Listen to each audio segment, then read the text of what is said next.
நான் காலேஜ் போயிட்டா ஆமா. என்ன கூலிப்புலாம் போட்டு போறேன். நாங்க அந்த காலத்துல நிஜாம் பார்க்க போறதே யோசிக்க போண்டா. நாங்க வந்து கொலை பண்ண மாதிரி யோசிக்க போண்டா நிஜாம் பார்க்க போறதுக்கு. எங்க வீட்டுல எல்லாம் செருப்பு வண்டி அடிப்பாங்க அப்பெல்லாம்.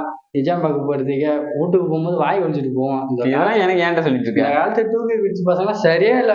அதனாலதான் சரி, இது நிஜாம் பாக்குன்னா 90s வந்து 90s போயிடுச்சா? இப்போ வரைக்கும் இருக்குது. நீ என்ன கிமுல பிறந்த நான் என்ன கிபில பிறந்த பேசிட்டு இருக்க. நான் என்ன போட்டேன்னு தெரியுமா? இப்போ தெரியாதுக்கு முன்னாடி என்ன ஆன்சர் போட்டேன்னு சொல்லிட்டு இருக்க. அப்புறம் என்ன உப்பிட்டு பாரு, நிஜாம் பாக்குதான் நானும் வாய்க்கு இடுக்கல வச்சுட்டு இருக்கேன். ஏன் இது? தம்பி நீங்களும் நினைச்சுக்கிச்சா காலேஜ் போறீங்க அரியர் ஏதாச்சும் வச்சிருக்கீங்களா? இல்லையே, நான் யார்லி 2K கிட்ஸ் தான். அதுன்னா ஒவ்வொரு ஜென்ரேஷனும் நெக்ஸ்ட் ஜென்ரேஷன் குறை சொல்றதே வேலையா வச்சிருக்கீங்க. 80s பிறந்தோம், 90s குறை சொல்றான், 90s பிறந்தோம் 2K குறை சொல்லிட்டு இருக்கான். இன்னொன்னு தெரியும் உனக்கு? என்ன இது பேசிட்டு இந்த மாதிரி ஆன்சர் வச்சுக்க சொல்லி கொடுத்ததும் ஒரு 90s தான் ஒன்ன மாதிரி, புரியுதா?